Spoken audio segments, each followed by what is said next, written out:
पहली शादी की जीवा वख्तर से, दूसरी शादी की सबा गलादरी से और तीसरी शादी की रोया से।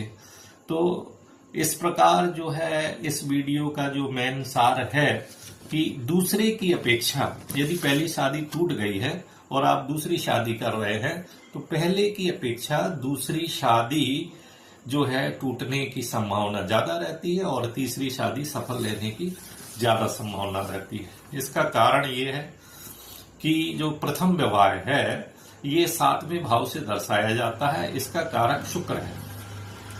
तो यदि किसी कारणवश ये शादी सफल नहीं होती है, ये शादी में अलगाव हो जाता है, तलाक हो जाता है, तो दूसरा विवाह जो है वो एकादश भाव से देखा जाता है और इसका प्रतिनिधित्व करता है राहु। यही कारण है कि पहले की अपेक्षा दूसरी शादी टूटने की ज्यादा संभावना है और दूसरे की अपेक्षा तीसरी शादी सफल होने की संभावना है, क्योंकि तीसरी शादी जो है वो तीसरे भाव से देखी जाती है। इसका प्रतिनिधित्व करता है बुध। तो ये जो है ये कारण है इस वीडियो में। भृगु नंदी नाड़ी ज्योतिष में भी जो कहते हैं पहली शादी का जो कारक है वो होता है सूर्य, शुक्र, बुध और गुरु।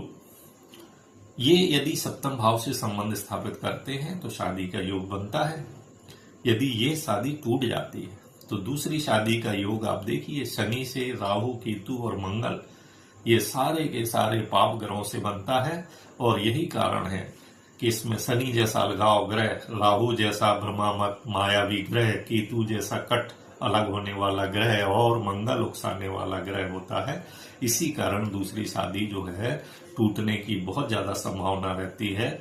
और तीसरी शादी का कारण होते हैं गुरु, शुक्र जो पास शुभ ग्रह है, इस कारण है जो तीसरी शादी टिकने की संभावना रहती है। लेकिन इसका मतलब ये नहीं है कि चौथी पांचवी, बहुत सारे लोग हैं जो 8 शादी, बहुत सारी कबीर वेदी जैसे जो है ढेर सारी उन्होंने शादियां कर ली और भी बहुत सारे लोग हैं जिन्होंने शादी कर ली। नमस्कार।